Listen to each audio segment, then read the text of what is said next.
Boa noite, queridos amigos, queridas amigas. É com grande alegria que estamos aqui em mais uma noite de estudos. Nós, do grupo de estudos online Sueli Caldas Schubert, damos boas-vindas a todos.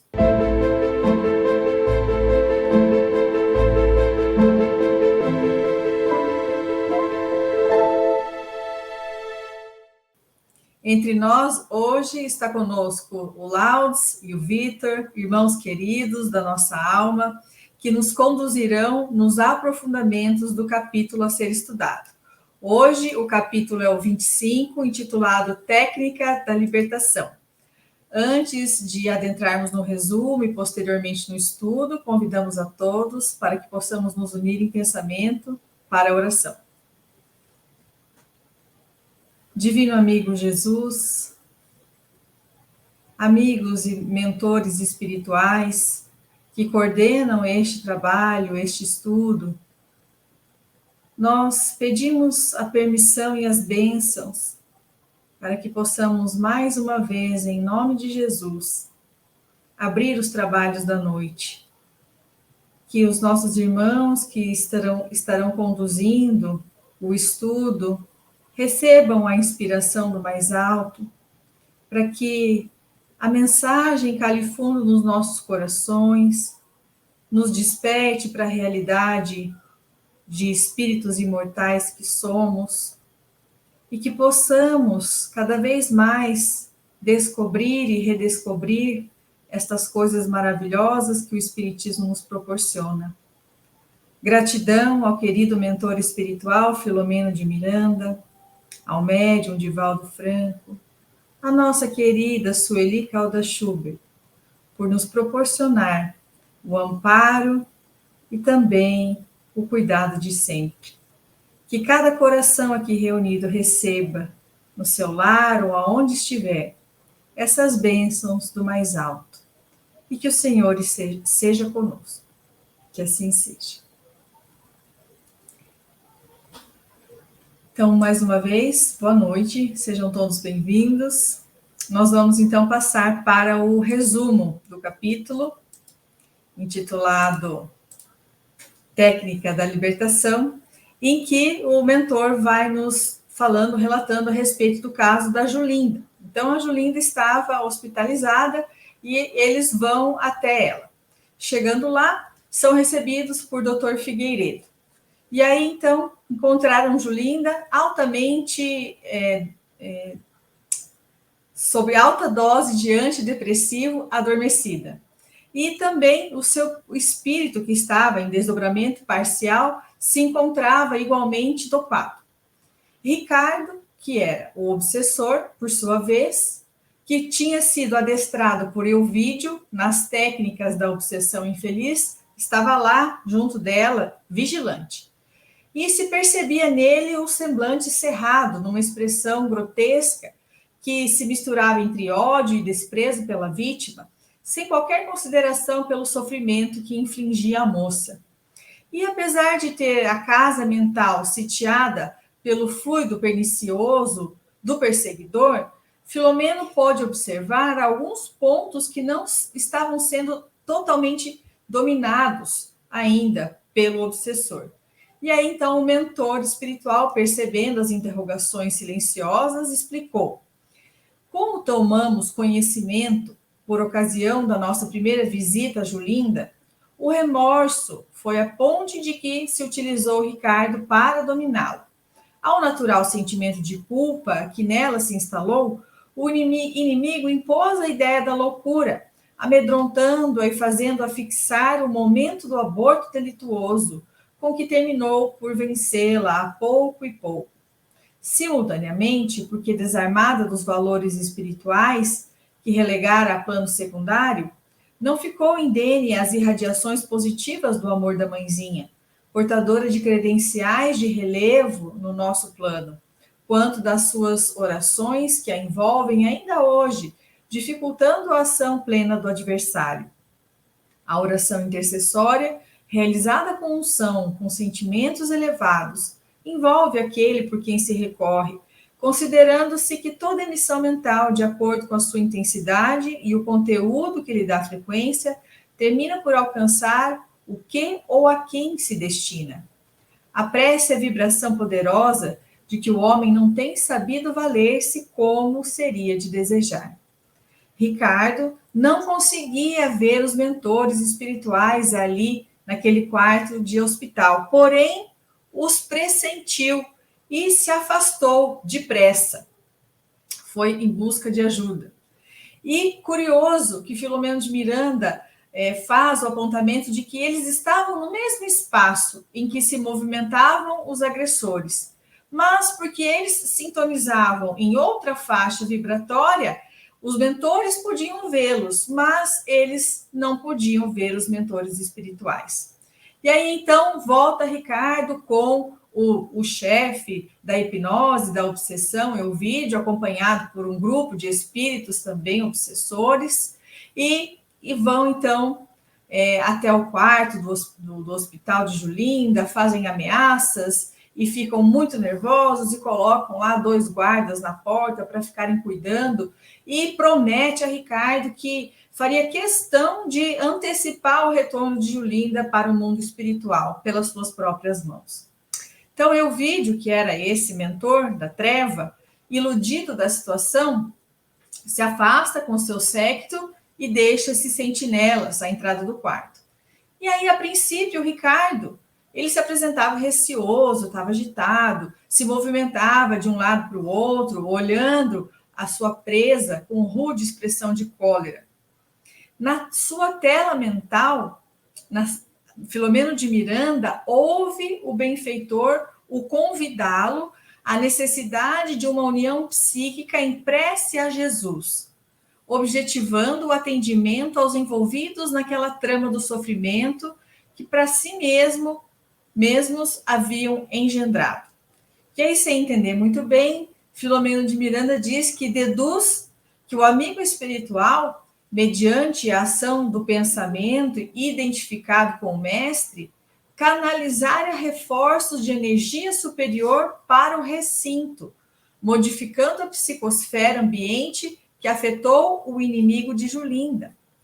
E aí Filomeno diz que o viu lentamente aquietar-se e percebeu que ele entrou em uma reflexão ao império daquelas ondas mentais benfazejas que o atingiam. E disse: agora poderemos ir levando-o conosco, no estado de sono, de que será acometido dentro em pouco.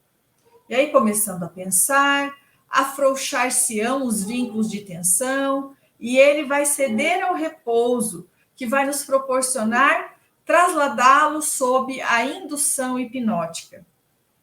Magnetizado o ambiente, e porque não mais acostumado a uma psicosfera menos densa, diminui-lhe a fixação do ódio, permitindo-lhe retroceder no tempo inconscientemente e sentir saudades da paz. Teleguiado pelo pensamento dos mentores, ele saiu sem despertar suspeita nos vigilantes deixados por Elvídio, e assim o conduziram à casa espírita para uma sessão mediúnica, para o início do tratamento da desobsessão. E aí Filomeno vai nos trazendo lições importantes a respeito de uma reunião mediúnica séria, de como o médium deve se portar, o dialogador, a ambiência da casa espírita. E aí nos diz que havia grande cuidado por parte do benfeitor no ajustamento do perseguidor de Julinda aos equipamentos mediúnicos do médium, chamado no livro de Jonas. Ao contato mais direto da entidade, o médium então recebe mais forte descarga fluídica e estremece. Psiquicamente, o instrutor despertou Ricardo, o obsessor, por efeito de uma indução mental que se estranhou o que se passava. Após ele olhar em derredor, assustado, pareceu sentir-se em desconforto. Imantado ao médium educado psiquicamente, ele se sentia parcialmente tolhido com os movimentos limitados e pergunta: que faço aqui? E o dialogador diz: nos visita, por mercê da vontade de Deus. E onde me encontro? O caro amigo está em casa, em nossa casa de oração, onde todos nos preocupamos uns com os outros, pensando na felicidade geral. Mas eu não desejo ser feliz. Melhor dizendo, a minha é uma felicidade diferente, que logo mais alcançarei, desde que nada mais me interessa além do que estou realizando. Por que me sinto preso? E o dialogador vai esclarecendo. A felicidade certamente varia de pessoa a pessoa, e na mesma criatura difere de tipo e forma, de acordo com os diferentes períodos da vida. E continua o diálogo entre ele e o obsessor. Mas Ricardo não se convence e cada vez fica mais nervoso, mais encolerizado, tomado pela crueldade que se lhe alinhara na alma, quis agredir o interlocutor, o dialogador, acionando o médium, mas não conseguiu obter o seu intento. Na mediunidade educada, diz Filomeno de Miranda, mesmo em estado sonambúlico, como era o caso de Jonas, o espírito encarnado exerce vigilância sobre o comunicante, não lhe permitindo exorbitar, desde que o perispírito daquele é o veículo pelo qual o desencarnado se utiliza dos recursos necessários à exteriorização dos sentimentos. Num médium espírita como Jonas, vigilante e em sintonia com os diretores espirituais da reunião, os atos de violência e vulgaridade não têm curso.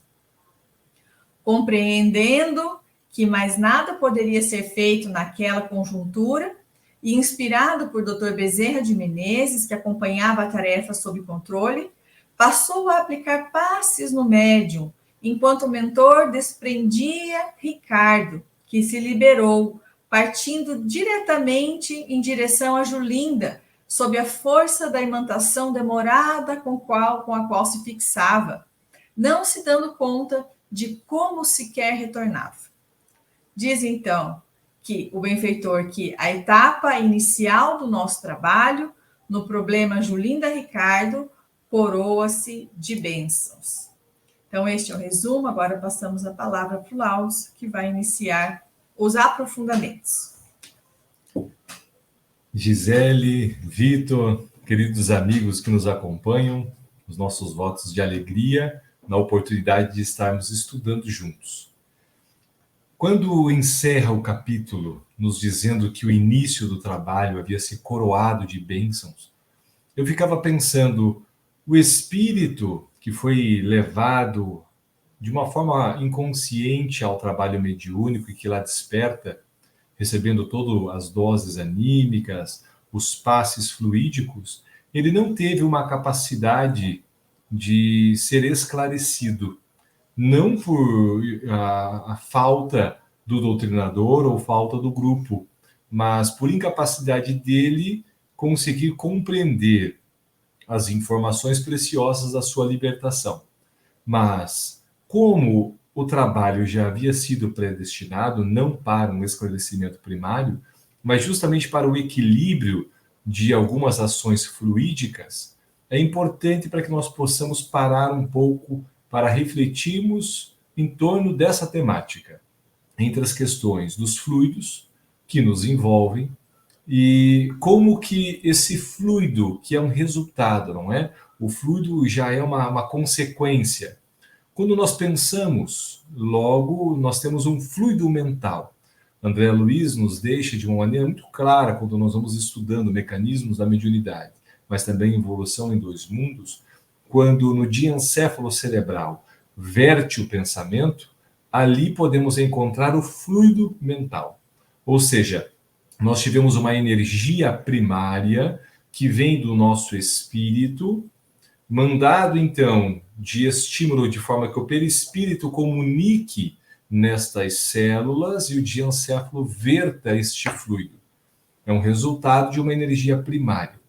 Então, quando nós pensamos em fluido que está sendo doado, bem como aquele que está sendo recebido, mesmo o espírito endividado não querendo recebê-lo, ele vai fazer justamente a absorção de todos os fluidos que estão sendo imersos nesse fluido cósmico universal, que ele também faz parte.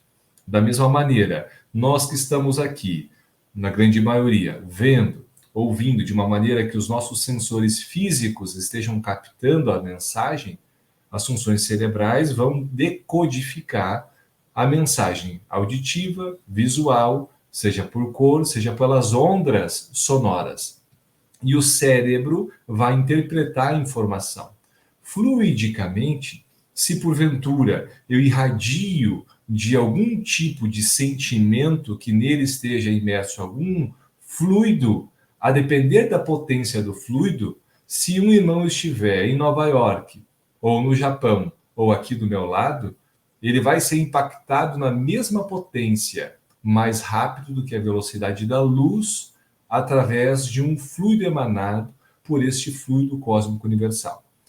Mas paremos um pouco, porque mesmo o indivíduo não querendo, relutando, porque ele estava falando que para ele a felicidade dele era diferente, ele não queria de forma alguma estar vivendo aquela felicidade. E naquela felicidade relativa, ele não ia compreender, ele vai sendo o quê? Imerso para os fluidos que começam a trazer uma sonolência, e ele vai começando a ficar mais sereno, para que a mente possa, enfim, começar daqui à frente a receber outras informações.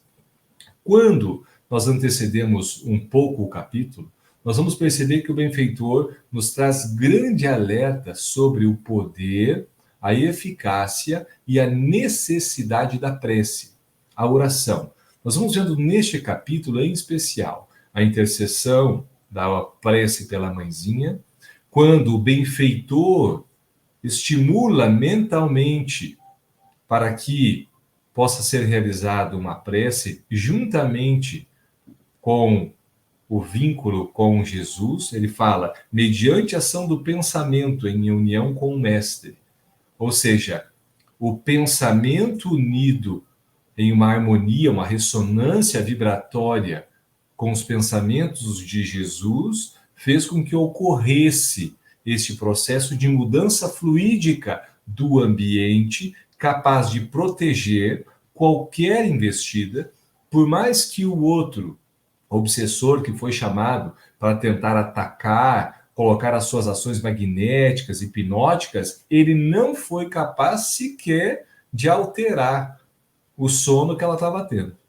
Ou seja, não foi capaz de modificar porque havia uma proteção. Então, entender estes mecanismos, para nós, é fundamental.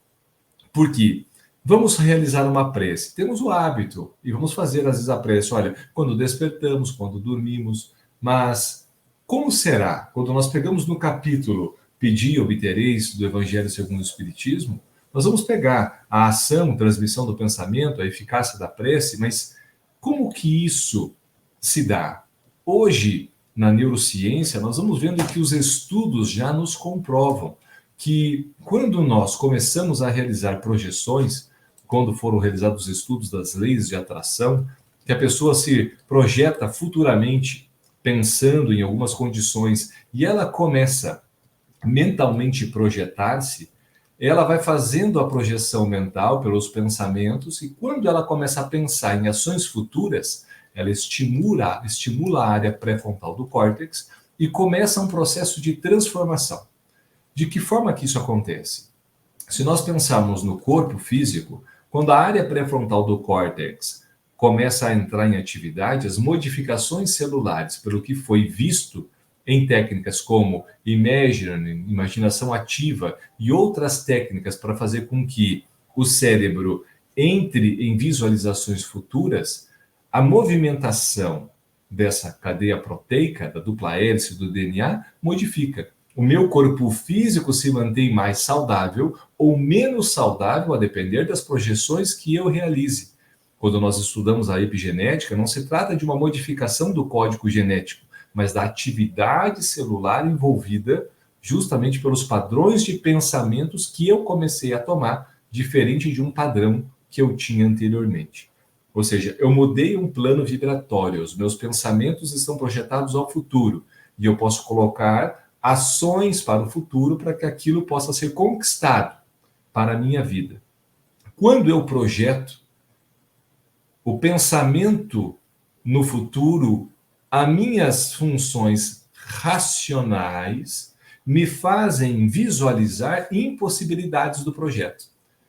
E o que ocorre? Eu já começo não uma questão de fé que aquilo não vai acontecer, mas eu não consigo encontrar os mecanismos hábeis para que aquilo aconteça.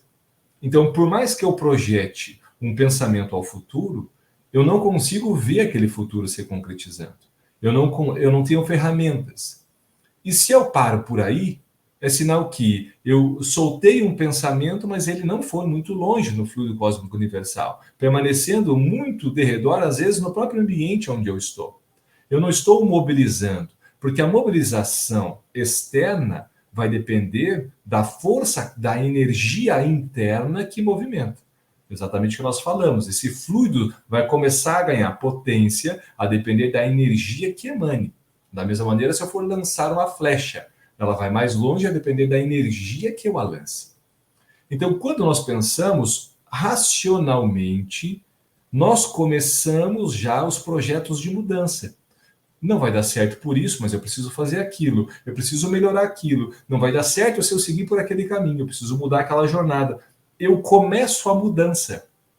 E veja, para que aquele objetivo seja atingido, ativamente eu começo as mudanças íntimas, conscienciais, aonde estão as leis de Deus. Porque quando vai falar, Deus sabe de tudo que vai acontecer, então por que orar? Então, depois o benfeitor fala, mas qual seria o sentido se nós não tivéssemos o livre-arbítrio da ação, da vontade, do esforço?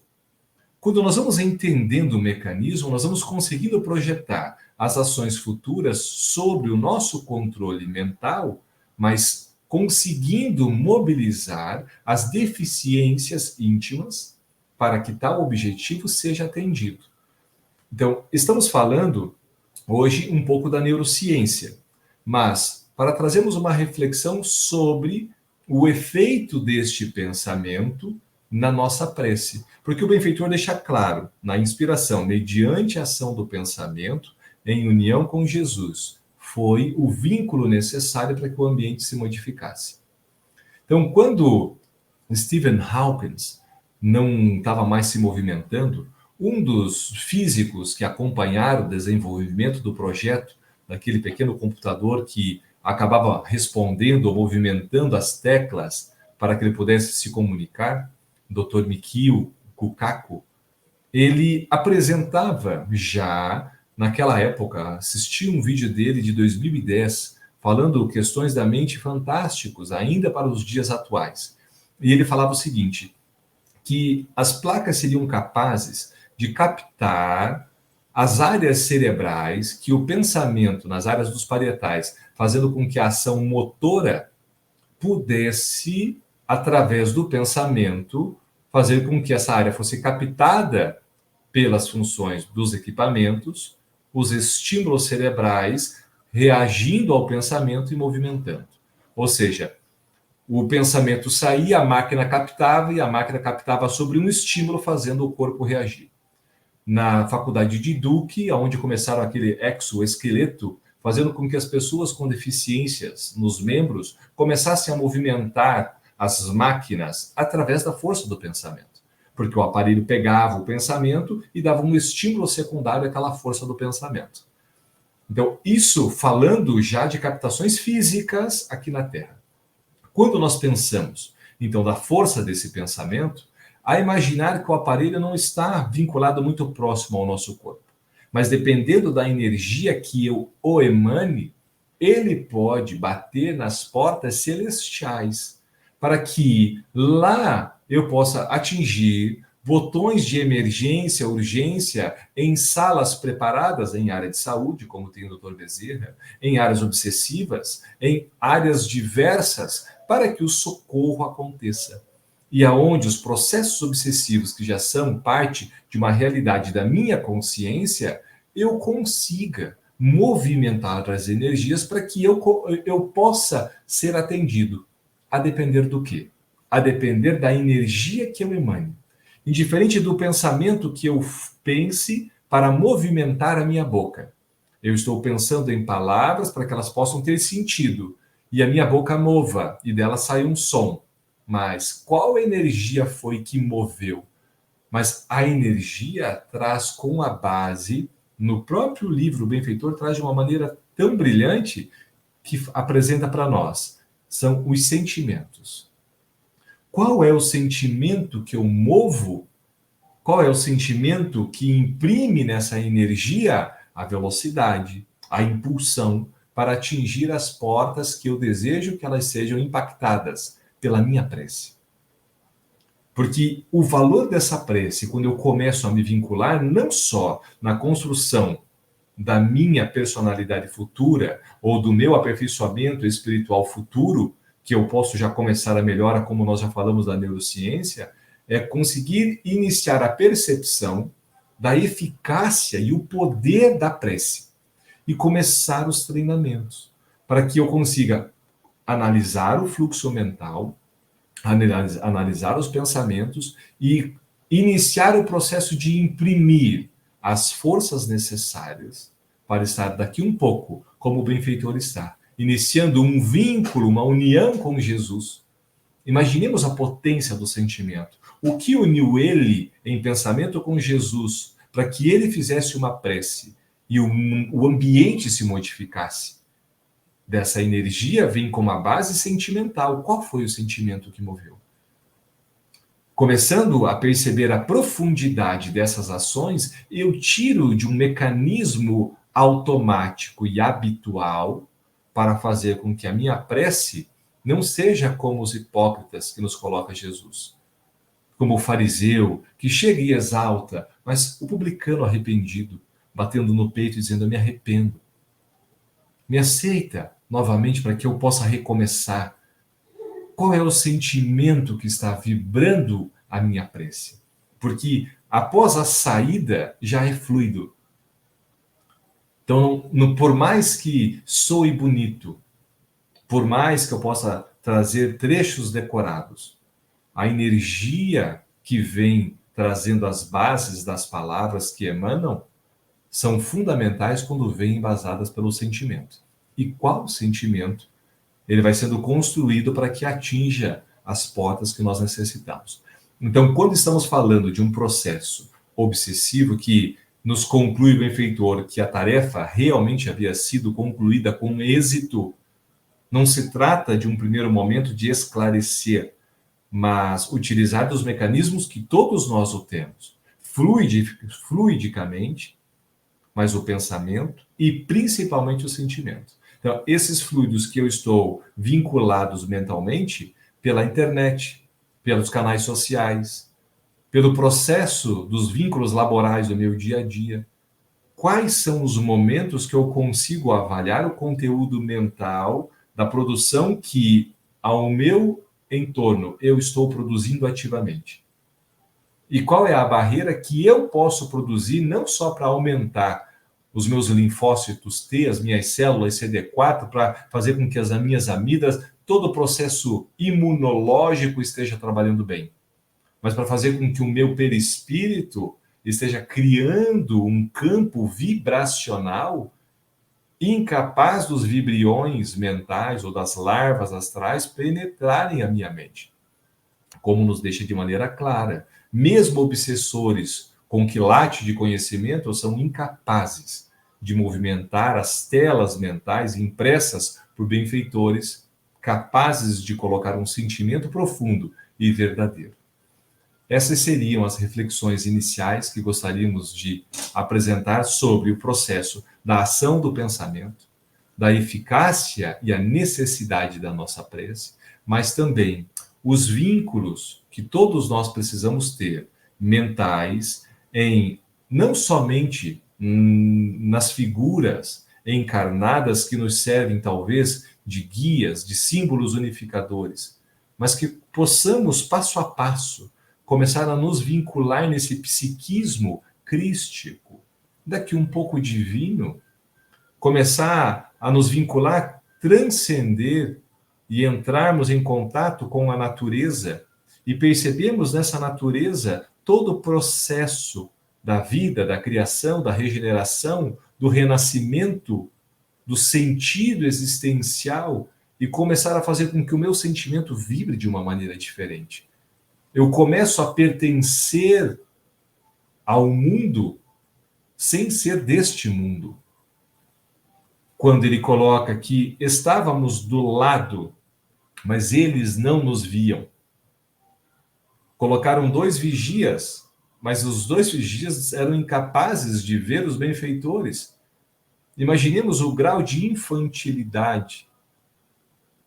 Mas quantos de nós também não estamos com uma trave no nosso olho e não estamos sendo capazes de movimentá-la para poder ter uma conduta mais adequada em relação aos nossos próximos, em relação aos nossos ambientes, mas especialmente a nossa vida. O convite é que nós possamos mover as nossas energias íntimas em uma prece ungida de sentimento. Trazer da nossa realidade aonde nós estejamos, na capacidade, intelecto, cognitiva de cada um de nós. Porque essa força, ela vai depender das condições do espírito, de quem nós somos, das múltiplas reencarnações que tivemos. Então, quando nós atentarmos e descobrirmos a realidade que somos, seremos capazes de dizer àquela montanha, move daqui para ali, e ela o fará. Quando tivermos o conhecimento, a vontade, mas a fé do tamanho de um grão de mostarda. Muito obrigado. Nós que agradecemos, Laudes, pelas reflexões. Sempre muito importante a gente relembrar da prece, da força do pensamento e da realidade que está ao nosso redor, embora a gente não consiga ver com os olhos do corpo. Agora, então, nós passamos a palavra para o nosso querido Vitor, que vai dar continuidade nos aprofundamentos. Vitor, seja bem-vindo, a palavra está com você. Obrigado, Gisele. Um abraço ao Laudes. Abraço também carinhosamente a todos os companheiros e companheiras que estejam nos assistindo. Rogando a Jesus nos ampare nesses instantes das nossas considerações a respeito desse capítulo 25, que a Gisele lindamente fez o resumo para nós e que eu vou me permitir contextualizar a respeito da Julinda, uma jovem senhora que não desejava a maternidade. Estou falando contextualizar porque o caso Julinda foi um dos primeiros casos a serem atendidos neste livro. Então, ela não desejava a maternidade, sempre adiando esta possibilidade, mesmo a contragosto do marido, que desejava a formação de uma família enquanto eles ainda eram jovens. Um dia ela se descobre grávida, sem avisar ao marido, ela procura uma clínica clandestina para a prática do aborto delituoso. E ao longo dos meses, fazendo cortes, esse espírito, tão logo, ao longo dos meses, não, quase que imediatamente, esse espírito, de forma violenta, pela qual foi expulso, começa a desarticular-lhe o equilíbrio da razão, de tal forma que houve a necessidade dela ser aconselhada a internar numa clínica psiquiátrica. Então, esse é o contexto em que o mentor, Dr. Bezerra de Menezes, vai agora fazer uma espécie de trabalho junto com Manuel Filomeno de Miranda, atendendo a nossa Julinda. E ele diz, referindo-se a ela, que foi o primeiro caso, a primeira visita, e ele traça um ponto importante que eu vou utilizar para as minhas reflexões, que o remorso foi a ponte que se utilizou Ricardo, que é o espírito enjeitado, né, que é o atual obsessor, foi a ponte que o Ricardo utilizou para dominá-la. Por quê? Ao natural sentimento de culpa que se instalou em Julinda, o inimigo impôs a ideia da loucura, amedrontando-a e fazendo-a fixar aquele momento do aborto em que terminou por vencê-la. Então, quando ele falou aqui remorso, eu fui me socorrer de uma pergunta que o Espírito Emmanuel respondeu no livro Consolador. Se o remorso seria uma punição. E ele vai dizer que o remorso é uma força que prepara o arrependimento, como o arrependimento é a energia que precede o esforço regenerador. Além do mais, ele fala que o remorso é um choque espiritual de características bem profundas e que é um pequeno intertício, um pequeno espaço para que a luz possa se fazer ali, para que os benfeitores possam retificar os desvios e renovar os valores morais da criatura que está nesse processo. Né? Então, quando ele fala que o remorso é a força, a gente vai ver assim que é a capacidade de vencer a inércia de uma situação. O remorso é isso. É o fundamental, é vencer a inércia. Porque o arrependimento como energia, e a energia aqui é um potencial inato para executar um trabalho. É uma potência, é uma vontade. E isso corrobora o que o Sérgio Biagi, na homepage dele, fala a respeito de remorso e arrependimento. Que o remorso é um sentimento, né? E que o arrependimento é uma vontade. Ou seja, você sente aquela situação, você tem aquele intertício, você se estrutura pegando o auxílio que o Laudes falou, esse sentimento vai elaborar agora situações que possam permitir, porque o remorso ele é sempre uma espécie de identificação de que algo foi feito numa condição errada, errônea, infeliz. Porque quando você faz uma ação benéfica, você não sente remorso. O remorso só surge de uma pequena crise inicial entre a tua consciência e a consciência adstrita às leis divinas. E a tua consciência do hoje trabalhando em descompasso com esta lei divina. Então, é esse sentimento que vai atuar esse pensamento, e o remorso é essa ponta que tanto serve para ser auxiliado, como também fornece um plug para que os espíritos obsessores, para que aquele desafeto, aquela criatura que foi prejudicada, possa também se miscuir nesse trabalho, nessa vinculação com a sua vítima. Por isso, o Joana de Ângeles, no livro Conflitos Existenciais, ela tem uma página aqui primorosa, chamada Psicologia da Culpa, em que ela vai dizer o seguinte, que quando uma ação agressiva é desencadeada, seja através da raiva, do ódio, ou do desejo de vingança, ou através da nossa inconsequência moral, a gente não se permite, essa ação, ela não tem a avaliação daquilo que foi feita, porque essa ação foi feita atendendo ao impulso nascido do primarismo nosso pessoal. Essa ação, geralmente, é uma ação reativa, ela não tem logicidade, ela não tem pensamentos assim reflexivos, elas são impetuosas, né?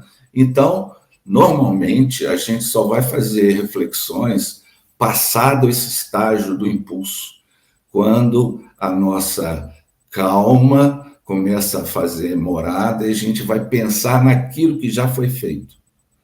Aí é a situação que o remorso, né, vai entrar lentamente, gerando essa identificação de que algo errado foi realizado, foi feito. E a gente muitas vezes tem a identificação desse erro, mas só que muitas vezes não temos essa coragem ou essa energia, conforme diz o Emmanuel, que seria o segundo passo do arrependimento, que é essa energia para seguir processos posteriores, que Kardec, nós vamos falar, trabalha ali como a expiação e a reparação.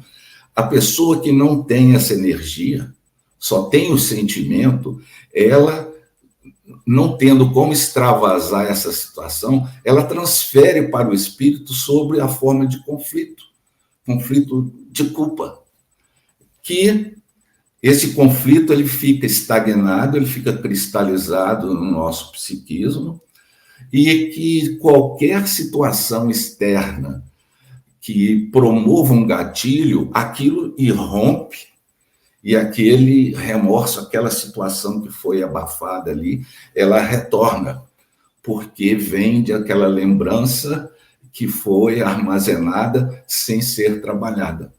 Então, qualquer ocorrência produz, pela associação de ideias, né, esse irromper desse sentimento que estava ali agasalhado naquela situação. E quando isso ocorre, porque como não saiu daquele processo, como esse gatilho lembrou algo infeliz, as pessoas, o indivíduo, no caso, ele entra num processo de angústia, porque aquilo não foi resolvido, aquilo está em compasso de espera, foi decantado, mas não foi trabalhado.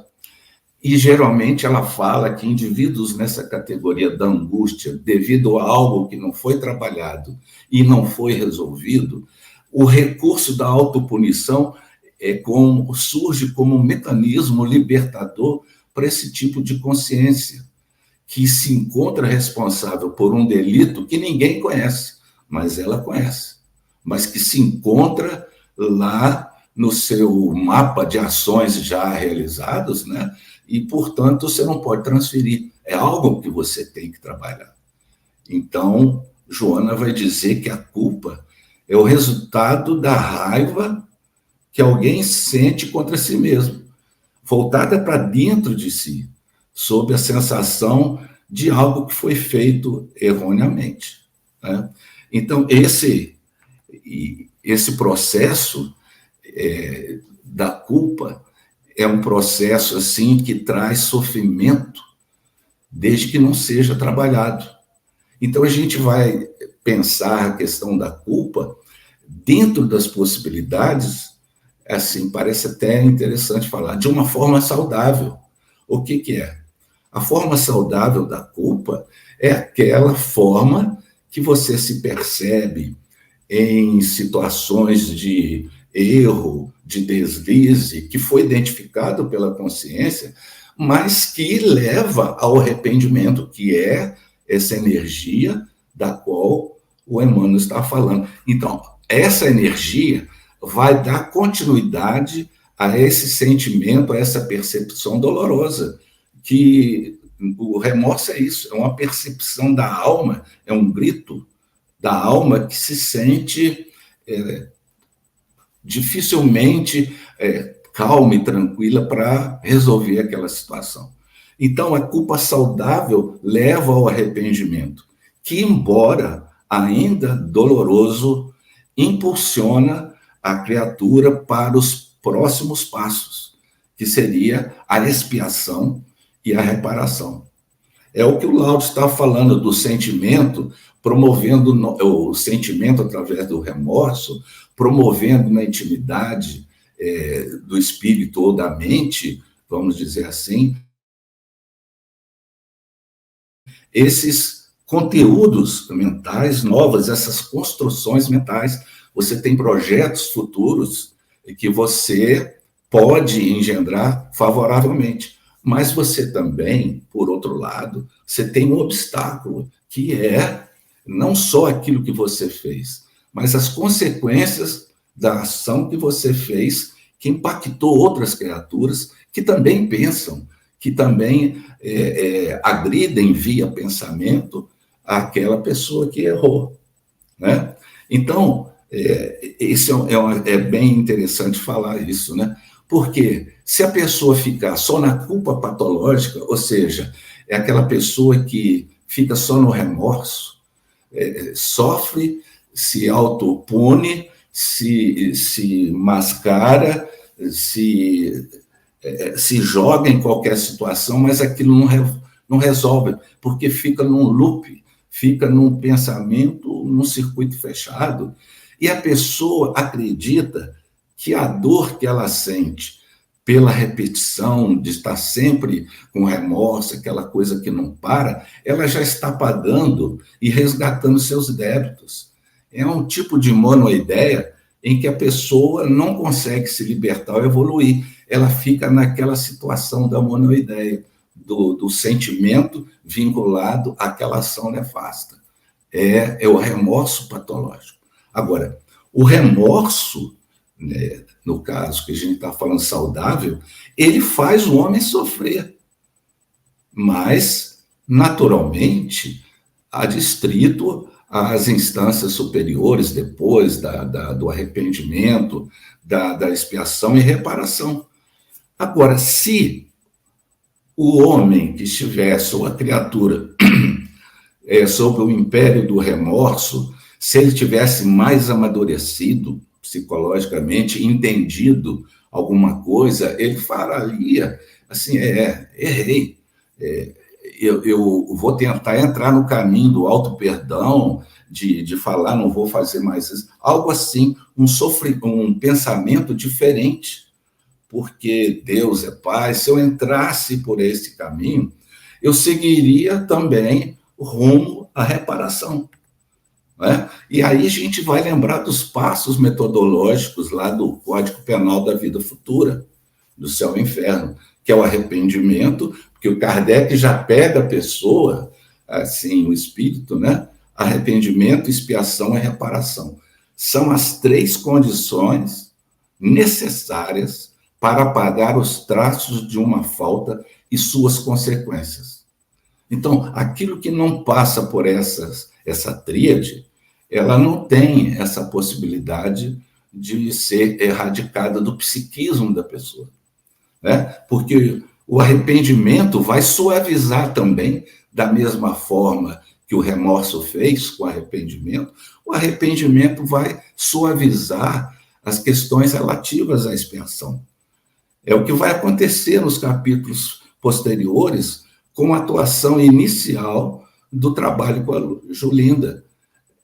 Ela não vai pegar isso mecanicamente e falar, quer dizer que eu estou no remorso, agora eu tenho que arrepender. Não, isso a gente está fazendo esse fluxograma, isso é um contexto que todos nós passamos e passaremos ainda. Então a Julinda vai se ver com esse remorso, vai se ver com situações em que será feito um novo plano, elaborando como que ela vai ressarcir, e vai enfrentar sofrimento, e vai passar, e vai começar a reparar. Isso tudo é um processo. O arrependimento, fazendo essa suavização da expiação, dá essa esperança de reabilitação. Mas só a reparação, somente a reparação, é que pode anular o efeito e destruir a causa. Do contrário, o perdão, né, antes dessas etapas, seria uma graça, né?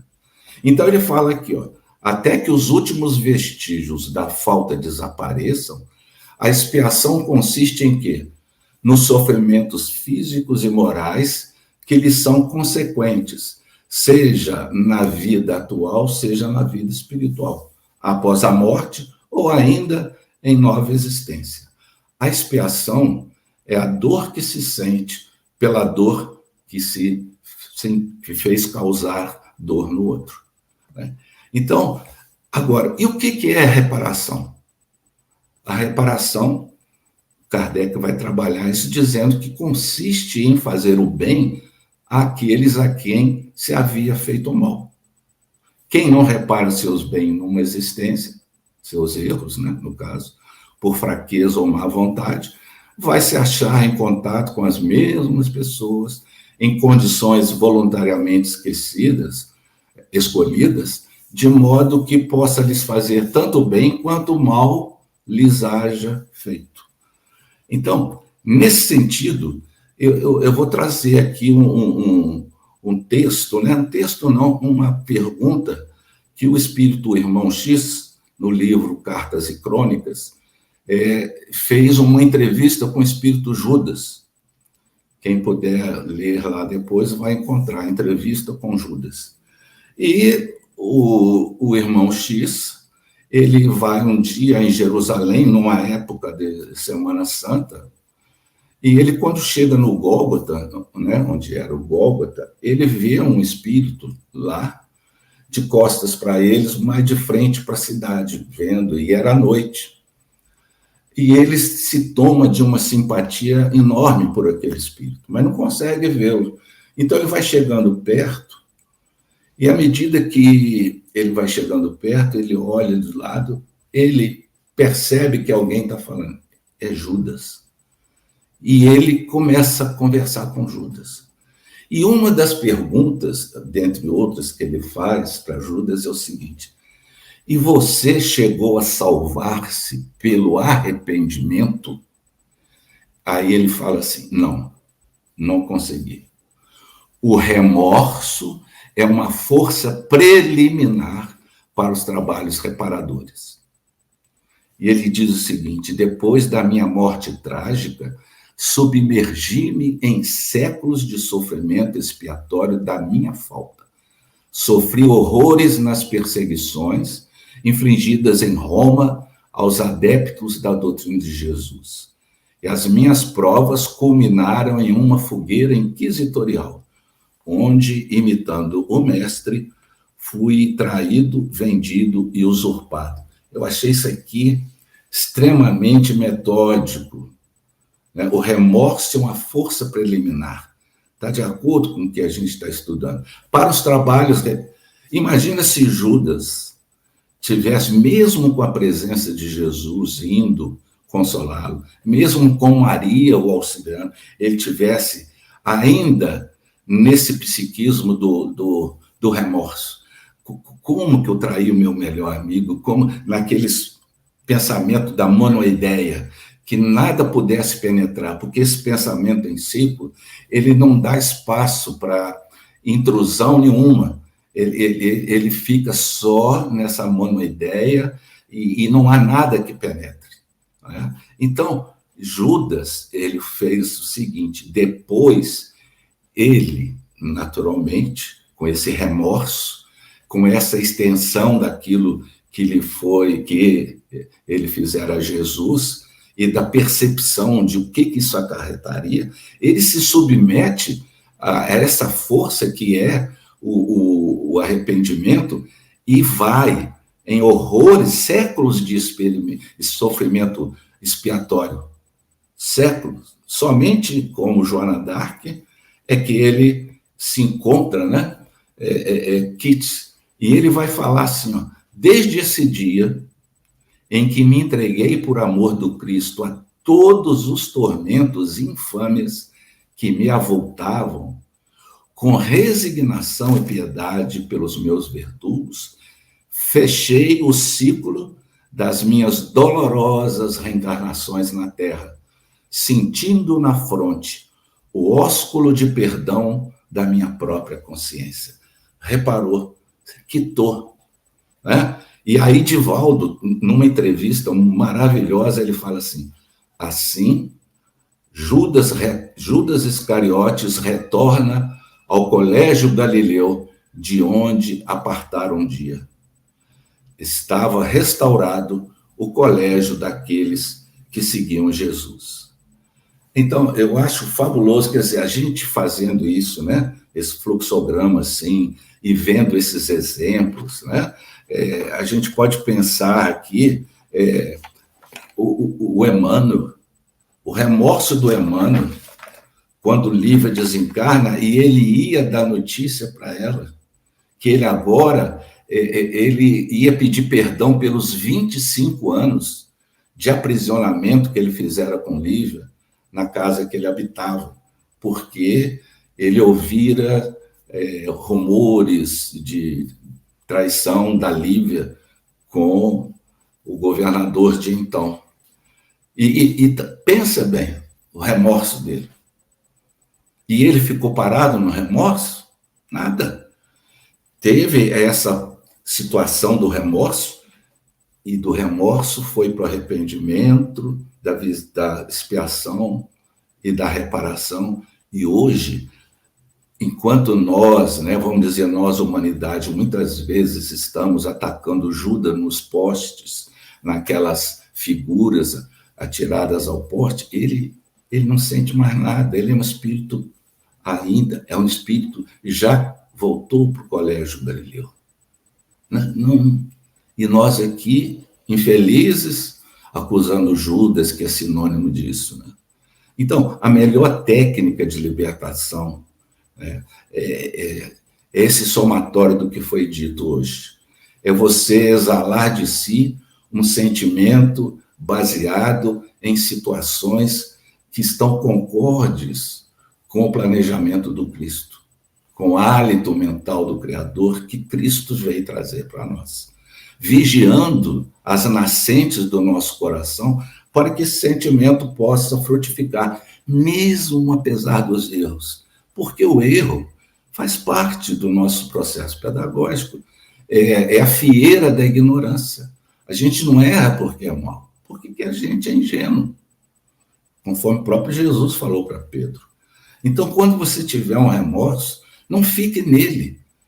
Assuma que foi errôneo, foi uma atitude infeliz, e vamos levantar, seguindo com os passos, os joelhos desconjuntados, mas vamos seguir, porque não adianta parar e ficar lamentando.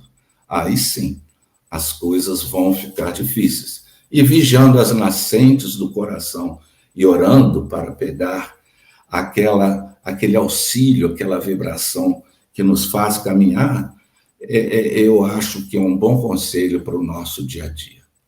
Então, queridos irmãos, também seriam essas considerações que eu gostaria de ter dito. Excelentes considerações, esclarecimentos, Vitor, para que a gente possa ter bem claro, essa questão de que errar faz parte do processo de crescimento, de evolução. O que importa é não ficar preso, nesse remorso e atrasando a nossa escala evolutiva, Eu também gosto quando Kardec coloca no Céu e Inferno que essa expiação ela vai variar de pessoa para pessoa, porque ela vai durar o tempo necessário para que a gente possa se modificar intimamente.